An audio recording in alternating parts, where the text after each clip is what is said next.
Hello everyone, welcome back to my channel, welcome to my another blog. দিনটা ছিল ৪ঠা জানুয়ারি ২০২৬ রবিবার, আর আমার একটা ব্যায়ামের কম্পিটিশন ছিল হাওড়া কদমতলায়। তো তোমাদের সাথে সেই ভিডিওটাই আমি শেয়ার করছি। কম্পিটিশনে না 3টে কম্পালসারি আসন করতেই হয়, মাস্ট।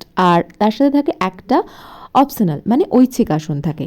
তো আমাদের 3টে কম্পালসারি আসনের মধ্যেই যে ফার্স্ট যে আসনটা এখন করছি, এটা হচ্ছে ভুজাঙ্গা আসন। এরপরেই ছিল উত্থান পদাসন।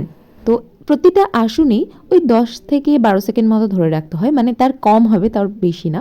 যতক্ষণ নাম্বার দিতে সময় লাগে জাজেসদের, দেখতে যতটা সময় লাগে ততটুকুই। তোমাদের একটা কথা বলি এবারে, এই 4ঠা জানুয়ারি সেম ডেটেই আমার একটা নাচের অনুষ্ঠান ছিল, যেটা হাওড়া চুনাভাটিতে। তো আমি জানি ব্যায়ামের কম্পিটিশন শেষ হতে হতে 6টা সাড়ে 6টা তো বাজবে, আমাদের যে এজ গ্রুপটা ছিল।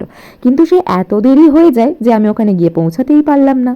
এখন যে আসনটা করবো তার নাম হচ্ছে একপদ শলভা আসন। যদিও ব্যায়াম করার আগে অনেকবার করেই নিজেকে ওয়ার্ম আপ রাখছিলাম, যাতে না শরীর ঠান্ডায় একদম জমে যায়। কিন্তু তাও যখন স্টেজে করছিলাম, আর এতটা পরিমাণে ঠান্ডা ছিল 4 তারিখ রবিবারে, মানে কি বলবো, মানে হাড় হিম হয়ে যাচ্ছিল রীতিমতো। আর এটা যখন আমাদের অনুষ্ঠান হচ্ছে তখন প্রায় 8টা মতোই বাজে, মানে প্রায় কি 8টাই বাজে, কারণ 7:45টার সময় আমরা স্টেজে উঠি। তো এই যে লাস্ট আসন যেটা দেখছো, এটা হচ্ছে অপশনাল, মানে ঐচ্ছিক আসন। এইটা যে যার মতো নিজের পছন্দ মতো একটা আসন করতে পারে নিজে থেকে। আমি এই আসনটি যেটি করছি এর নাম হচ্ছে গোখিলায় ময়ূরা আসন।